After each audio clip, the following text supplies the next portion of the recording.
Assalamualaikum warahmatullahi wabarakatuh. Perkenalkan, nama saya Waude Eka Nurjanna dari kelas C3 program studi S1 Farmasi Sekolah Tinggi Ilmu Kesehatan Mandala Waluya Kendari. Di sini saya akan menjelaskan tentang diagnosis dan penatalaksanaan osteoartritis. Langsung saja masuk pada definisi osteoartritis. Osteoartritis atau OA adalah penyakit sendi degeneratif yang ditandai dengan kerusakan rawan sendi dan tulang subkondral yang menyebabkan nyeri pada sendi. Osteoartritis atau OA merupakan bentuk artritis yang paling sering ditemukan di masyarakat, yang bersifat kronis dan berdampak besar pada masalah kesehatan masyarakat. Proses penyakitnya tidak hanya mengenai rawan sendi, namun mengenai seluruh sendi, termasuk tulang subkondral, ligamentum, kapsula sendi, dan jaringan sinovial serta jaringan ikat periartikular. Di sini ada jaringan ligamentum, yaitu jaringan ikat berupa pita-pita kolagen kuat yang berfungsi untuk melekatkan tulang pada tulang dan untuk membatasi derajat gerak pada sendi. Kemudian di sini ada jaringan sinovial. Jaringan sinovial atau sinovium adalah jaringan khusus yang menutupi permukaan dalam kapsula sendi dan membentuk suatu kantong. Sinovium menghasilkan cairan sinovial, yaitu cairan yang kental yang tidak dapat membeku serta jernih. Baik, kemudian kita masuk pada faktor risiko osteoartritis. Faktor risiko osteoartritis yang pertama ada usia. Usia adalah faktor risiko utama timbulnya OA.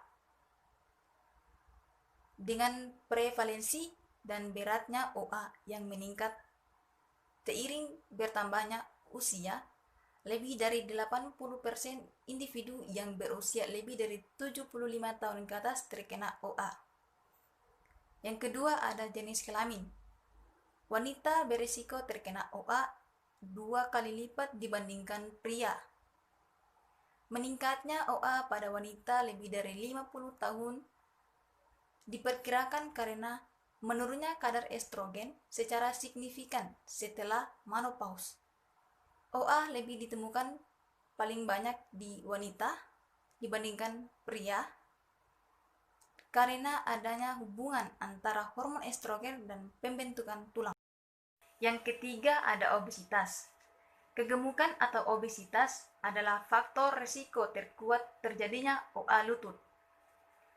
Pada faktor asupan gizi dan berat badan, konsumsi berlebihan pada makanan seperti makanan cepat saji dapat menyebabkan obesitas, yang mana dapat menimbulkan munculnya OA.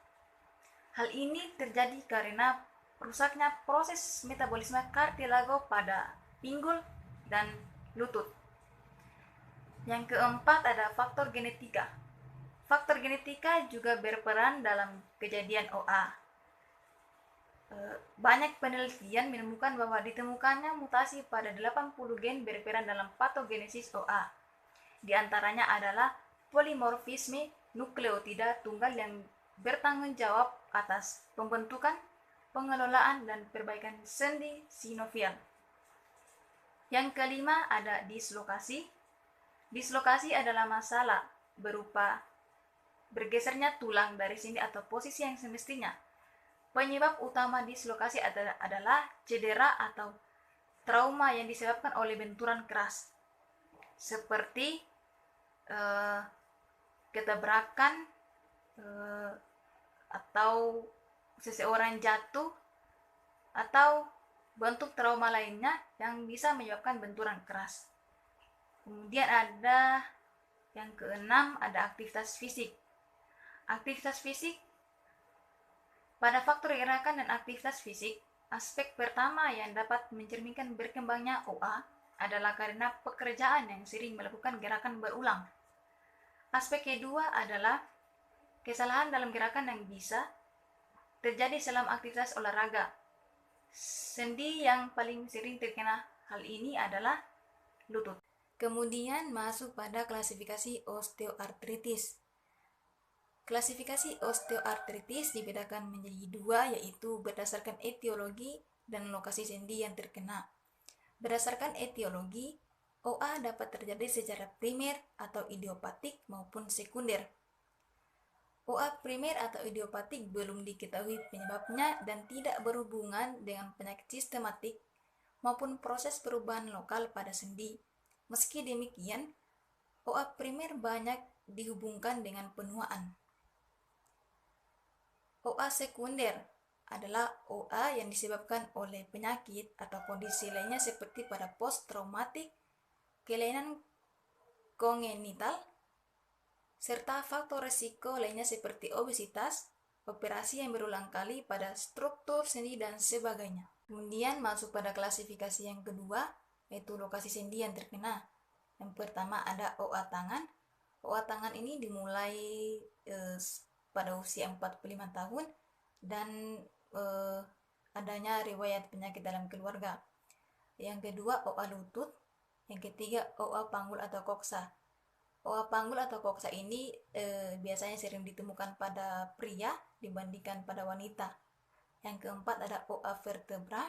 Yang kelima ada OA kaki dan pergelangan kaki. OA kaki dan pergelangan kaki umumnya mengenai sendi mata tarsofalang dengan gejala klinis sulit berjalan dan kulit di atasnya dapat meradang, terutama bila menggunakan sepatu ketat. Kemudian yang keenam OA bahu. Yang ketujuh OA siku. OA siku ini jarang ditemukan, umumnya terjadi sebagai akibat dari paparan getaran berulang, trauma atau metabolic antropati. Yang kedelapan OA temporomandibular. Kemudian masuk pada langkah-langkah penetapan diagnosis. Yang pertama anamnesis, yang kedua pemeriksaan fisik, yang ketiga pendekatan untuk menyingkirkan diagnosis lain, yang keempat pemeriksaan penunjang, yang kelima perhatian khusus terhadap gejala klinis dan faktor yang mempengaruhi pilihan terapi atau penatalaksanaan OA. Kemudian penatalaksanaan OA atau osteoartritis. Osteoartritis merupakan penyakit artritis kronis paling banyak ditemui dengan berbagai faktor risiko. Karena itu peranan dokter umum sangat penting, khususnya dalam penatalaksanaan OA dan penatalaksanaan penyakit kronik secara umum. Strategi penatalaksanaan pasien dan pilihan jenis pengobatan ditentukan oleh letak sendi yang mengalami OA, sesuai dengan karakteristik masing-masing serta kebutuhannya. Adapun tujuannya yaitu 1. Mengurangi atau mengendalikan nyeri, yang kedua mengoptimalkan fungsi gerak sendi, yang ketiga mengurangi keterbatasan aktivitas fisik sehari-hari atau ketergantungan kepada orang lain dan meningkatkan kualitas hidup. Yang keempat menghambat progresivitas penyakit, dan yang kelima mencegah terjadinya komplikasi. Baik, mungkin itu saja yang bisa saya jelaskan. Kurang dan lebihnya saya mohon maaf.